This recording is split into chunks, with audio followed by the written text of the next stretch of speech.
Welcome to Career Tools. This is Sarah. And I'm Mark. Today's podcast, 360 Reviews, Providing Input, Part 1 of 2. This guidance answers these questions. What should I say about my manager in a 360 review? Can I be truthful in a 360-degree review? Should I lie in a 360-degree review? If you want answers to these questions and more, keep listening. Do you want to make 2026 your most successful year yet? Well, the Manager Tools Effective Communicator Conference will help you communicate clearly, build stronger relationships, and improve your performance fast. These aren't theories, they are proven behaviors that you'll use the very next day. Explore upcoming sessions and secure your spot at manager-tools.com/training. Today we're talking about 360 reviews. Yes. Yeah. And 360 reviews are a powerful and really, really common, I find, part of the human resources toolbox. The intent is really to help leadership teams find out what managers and other professionals are really like, right? That's so silly. But the assumption here is that if they're taking input from other people, the people that are most likely to know them, like their boss and their peers and their directs, if they have any, in some cases, even related personnel, that in theory, what should happen is that they're going to get the correct and accurate information, if you will. And I mean, it seems really sound in theory. Why not ask the consumers of a manager's behavior whether or not they're a good manager? I mean, how could it hurt to find out whether or not a professional works well with their peers? All of these things sound great to me. Yeah. Unfortunately, while we strongly recommend them, and we have a podcast where we specifically talk about how you would have to do it. In this case, we're talking about providing input when you're asked for input. So they're powerful and they're used a lot, but unfortunately, they are fraught with danger for the people who are providing input. And today we'll basically discuss how to navigate them successfully. Yes, exactly. Now we have quite a long outline for today's cast. We've got 6 major bullets with some minor points below them. But we're going to start today's conversation discussing what are 360s anyway. And then we're going to discuss minimizing the risk as being your primary concern, which consists of a couple of things. Only responding with negatives when you know you're protected, and avoiding negatives completely if the 360 is not regular, external, and anonymous. Then our next major bullet is going to be water down written communications, especially, followed by avoid bottom rankings almost always. Then consider your relationship with your boss. And lastly, we're going to go over the criteria for analysis, discussing in detail what it means to be regular, external, and anonymous. Yeah. I'll start with, since I've been involved in hundreds of them, what are 360s anyway? Most of us are aware of them, at least, but maybe you've not been exposed to them. It's likely, in fact, you haven't been exposed to them firsthand anyway. You've probably heard about them. So we want to define them. 360s are reviews that are done usually on managers, but in many cases at all levels of the organization, which incorporate input to the people who get to see them. Not just from your boss, the way a standard performance review would do, but also from your peers and your directs. The name 360 should be pretty obvious. It comes from the idea that when one's peers, who are beside you, and your boss above you, and your directs below you, those are the people that surround the individual. They circle the person being reviewed. And so the feedback is received from all sides or 360 degrees in a circle. So thus, a 360-degree review. And by the way, we don't call them 360-degree reviews anymore. They were in the beginning, probably before some of you started your careers, but now they're just called 360s. 360s. Yeah. And folks, the idea of 360s is to gather the data and then present it back to the individual who has just been reviewed and presented in an anonymous fashion. All the responses from all of the sources are aggregated and averaged So any one individual's input into the 360 is essentially hidden. Yeah, that's the idea. Yeah. That's the idea. Yeah. Know that the boss's responses are known by the boss, not to be confidential. Because there's only one of them. And they're going to talk about how they're going to separate out boss and peers and subordinates. Yeah. And so the boss's results can't be really aggregated and averaged. But ultimately, the individual being reviewed then receives a report that says, hey, here's what your direct say and what your peers say and what your boss says. And it's usually, if done by an external organization, in a beautiful little package delivered to you. Yes. Very professionally. Yes. And we'll get into more about how impressive they actually are. Originally, these reviews, when they first started out, were expensive, and they were only therefore given to senior execs. But now they're more affordable as prices come down, as they often do, and they're more widely used. We've said this before. I think we've alluded to it. They are highly thought of. Generally, the idea is if you're getting a 360, the company really wants to know how you're doing. And typically what it means, although we're getting ahead of ourselves here, is find out what your weaknesses are so they can know firsthand from people who know you better, and not just your boss, so they can tell you about your weaknesses and hopefully improve them. You'll probably hear them associated. You could read about it in the journal or in news magazines or on the web. There's, articles that mention in a recent 360 review, this person was told blah, blah, blah.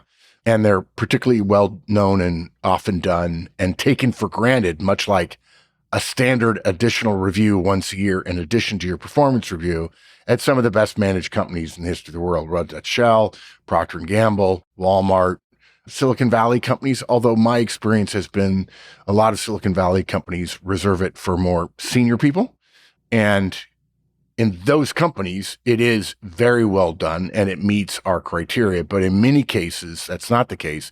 It really takes careful implementation for that promise of candid and insightful input, not feedback, but input to the person being reviewed. And a lot of firms have fallen in love with them. They really think it's a neat thing, but they've applied them too broadly, too strongly, and often not meeting the criteria that we're going to share with you at the end of the show. And they end up doing far more damage than they do good. And I've seen it firsthand. I've never seen a 360 done that there wasn't some damage coming out of it because of simple mistakes. And again, we'll get into all that. And that's, folks, really where we come in, right?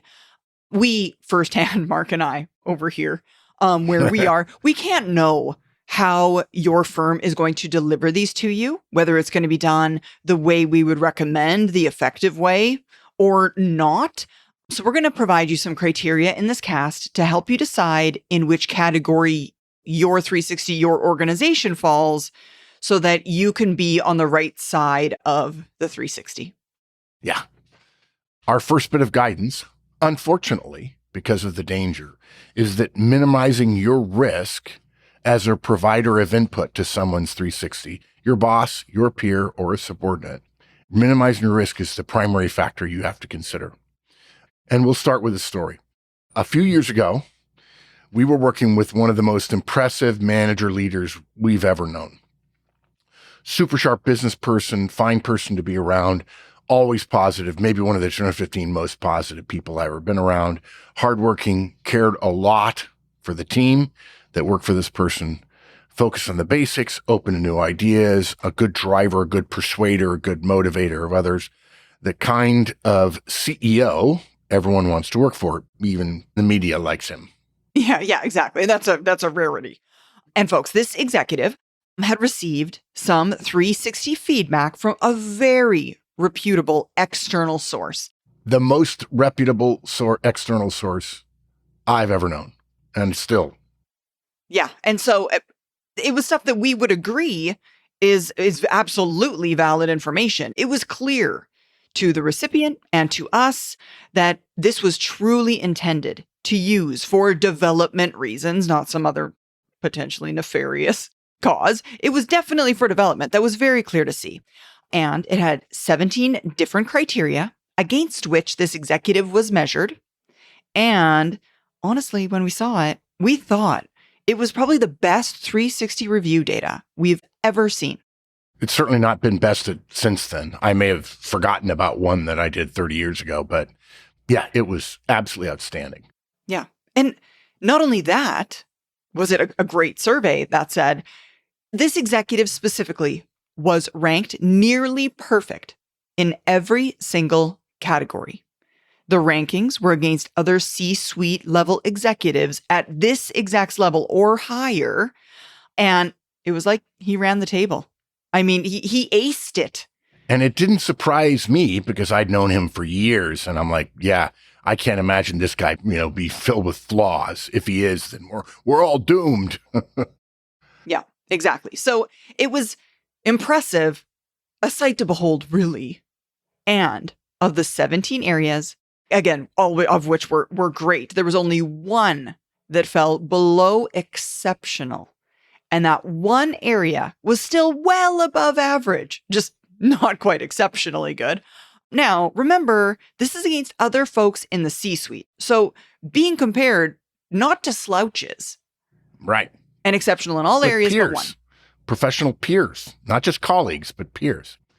So, folks, think about that. Would you be surprised to know that the one thing this executive wanted to dig deeply into was the one area where he was only well above average as opposed to exceptional. And he immediately wanted to read the written comments to understand why he hadn't done better there. Doesn't surprise me at all, Mark. I'm immediately, that's where I'm going. All of us would do the exact same thing, except that it goes on. And the moment he read the comments that would have suggested, they were lukewarm rather than the highest praise possible. And he looked and said, based on the written comments, I know who wrote that. Yeah. Completely damning, completely eliminating the underlying principle of true anonymity. Mm-hmm.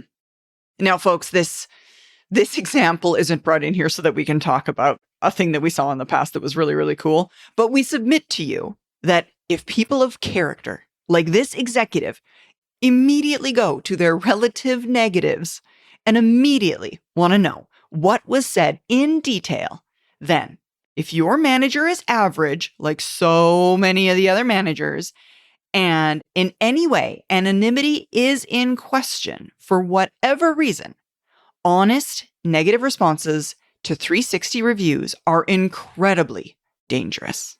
Yeah. We can teach you all you want about how to run a 360.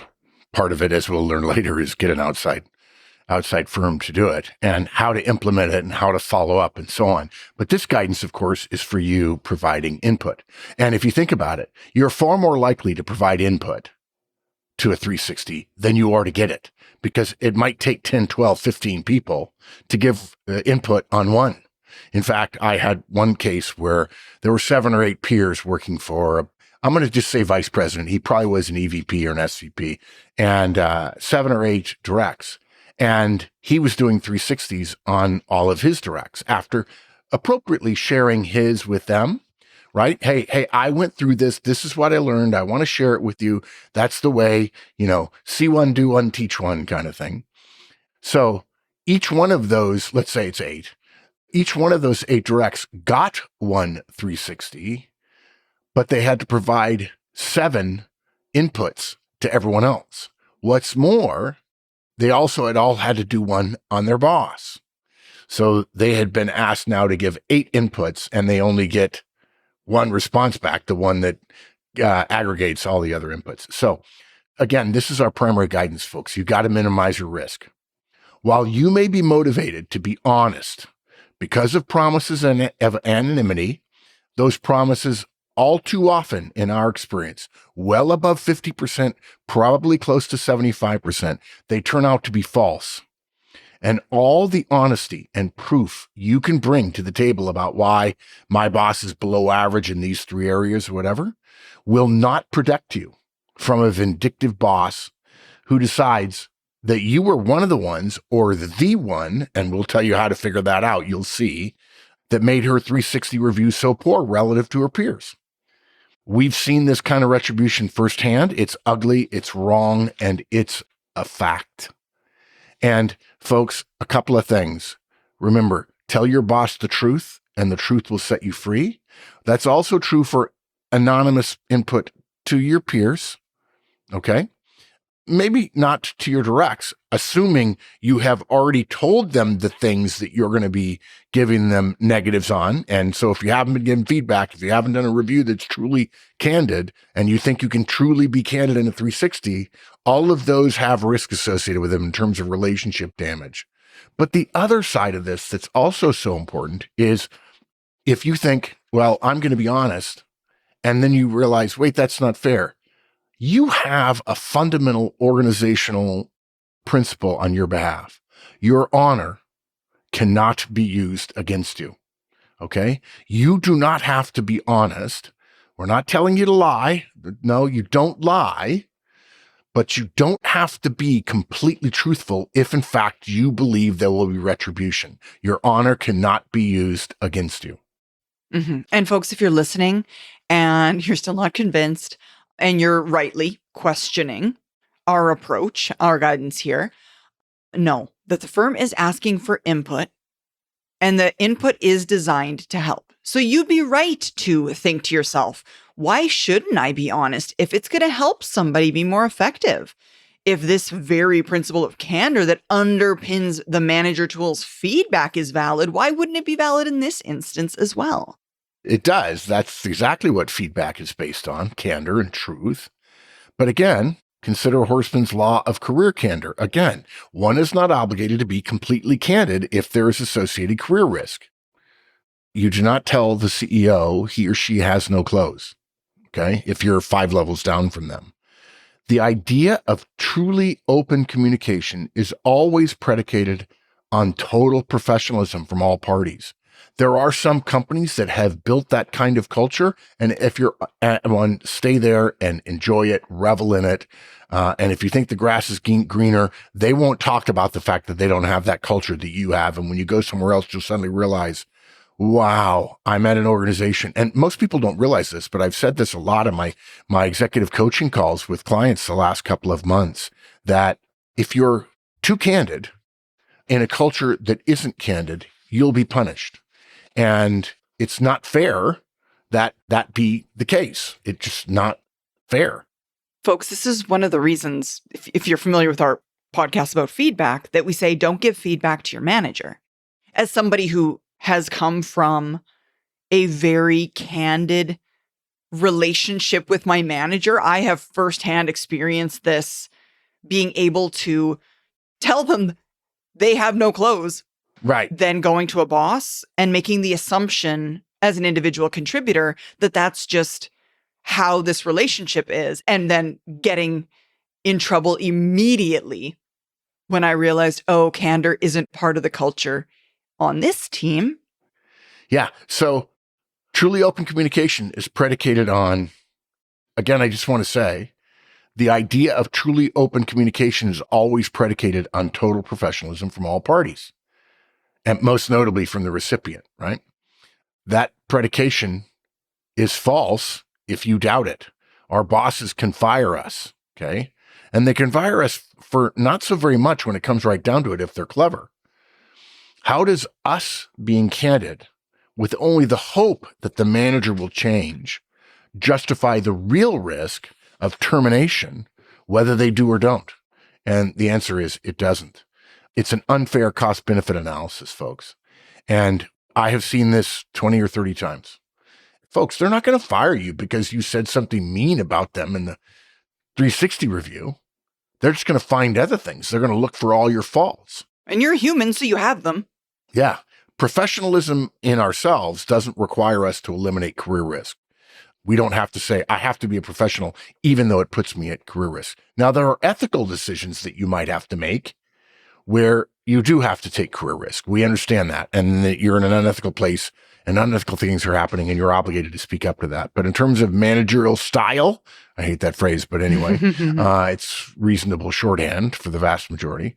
In terms of how they run projects or how they communicate with you, those things are not ethical problems. And folks, I've watched corrupt CEOs ruin their companies and go to jail. I think several of us here at Manager Tools have been fired from a job, not for poor performance, but for all kinds of silly things. We are realists here at Manager Tools. This is not fantasy tools. We're not describing a theoretical way to go through your life. This is real world, and we've seen it happen, and we want you to know about it. And we're as worried about your career as you are. Mm-hmm. If you want to improve teamwork, interviewing, or just everyday communication, the MT DISC assessment gives you the insights you need. Learn how people see you and how to adapt your own behaviors for stronger, better results. Start your year strong at manager-tools.com/DISC. So now let's move to our recommendation about only responding with negatives when you know you're protected. So, keeping in mind that prime directive of minimizing risk at all times, the question then can only really be, what can we do in this instance? Well, what we can do is, of course, share comments that are favorable about our boss. And we could also add, we're making it about the boss a little bit here, but we could also add similarly about our peers. Yep, exactly. And we could leave something out that's negative about a direct if we haven't communicated that to them, right? Yep, that's absolutely true. So we can always share positives, things that are favorable. We can always share. And it might skew things somewhat to be clear about the positives while softening, if you will, the negatives. But again, we believe that this skewing, if you will, is a reasonable trade-off in terms of the amount of risk it could present to you. If we sense risk, then we're going to be frank about the positives and we're going to minimize the negatives. 360s folks typically call for what is known as a Likert scale response, Likert. That's the guy who invented it, and you know it even though you may not know the Likert name because that's the classic 1 through 5. By the way, if you ever take a survey and they have a 1 to 7 or a 1 to 8 scale, you should be cautious about that. The people who are doing it don't know what they're doing because there's a huge body of data. 50 years worth, I think, of the Likert scale. And there are people who write PhDs about the validity of the Likert scale and its value. And it's understood how the Likert scale works. But if you're taking a 7 option test on somebody providing feedback, there's not nearly as much data about that. And it's not nearly as easy to compare to other things. So typically, though, the people who do 360s know to use a Likert scale. It's a rating system used in surveys to measure attitudes, opinions, behaviors, typically using a range of options from strong agreement to strong disagreement. 5 is strong agreement, 1 is strong disagreement, 4 is agreement, 3 is neutral, 2 is disagree. And then again, 1 is strongly disagree. Usually, by the way, the scales have odd numbers in it so they can have a midpoint so that you're always allowed to choose neutral. So let's go into a little bit more detail here. If your 360 that you get, like a Likert scale, uses this type of scale, do not give the bottom ranking, a 1, for instance. And we're going to talk about why about that a little bit later. And again, if you have problems with your boss and they ask you to elaborate on something that, if you were truthful, were negative, do not provide negative written comments. Now, this is a huge mistake in the survey, but sometimes written comments are required. The survey's online. It's set up so you have to answer every question. If that's the case and it's going to be negative, simply type in there, nothing to add. Okay. AI has not yet infected, no offense to AI, it's a wonderful tool, has not infected this survey such that it will know that you've said nothing and therefore say, no, I'm sorry, you'll have to be more specific. I assume that will come and we would tell you to be even more clever. And when that happens, somebody will tell us and we will come out with additional guidance of how to not fool anybody, not fib, not lie, but to protect yourself, which is a legitimate a legitimate activity for you to engage in when providing input for the professional development of others. Other people's professional development does not trump your fear of retribution. It does not. Yeah. So folks, to go back to essentially what Mark said, he gave you two recommendations there. Do not give the bottom ranking and do not provide written comments. And remember, we're giving you this guidance based on a situation where you know you're protected. Even when you know you're protected, we would say, don't give the bottom ranking and don't provide written comments. Right. And the way that you're going to know whether or not you're protected, we're going to get to those criteria at the end of this podcast so you can make a successful measure about, am I protected or not? In this case, you are protected and still not the bottom score, not written comments. Yeah. We can't stress this enough, guys. If you have doubts, it's reasonable based on the criteria. It's reasonable to avoid strongly negative comments, even if they're completely true and widely known. 360s are official documents. Something that is widely known may only be a rumor, but once it's in the 360, it's something that lasts, and it's something that your boss can attempt to defend, and they can do what this executive did and know who wrote it. And unfortunately, if your boss is defending his or her score in that particular area, that defense could include retribution. And look, guys, we wish we didn't have to say this, okay? But we're the company that, yes, we work for clients, but our ultimate charge is to the individual. And we don't think it's fair for you to take a 360, to be asked to provide 360 input, and then have that come back to haunt you. In my mind, if it happened to me, I would start not just doubting future 360s. I doubt my review. I doubt other systems. And so it's a real destroyer of trust if your input asked for, quote unquote, anonymously, Joey air quotes, anonymously, it would be morally wrong for them to be used against you. And yet we've seen that over and over and over again. Thanks so much for joining us, folks. We hope you join us again next week as we continue this topic. Now, help us, help others, and tell all your friends. And of course, follow, rate, and review our podcast. And remember, 5 stars only, please.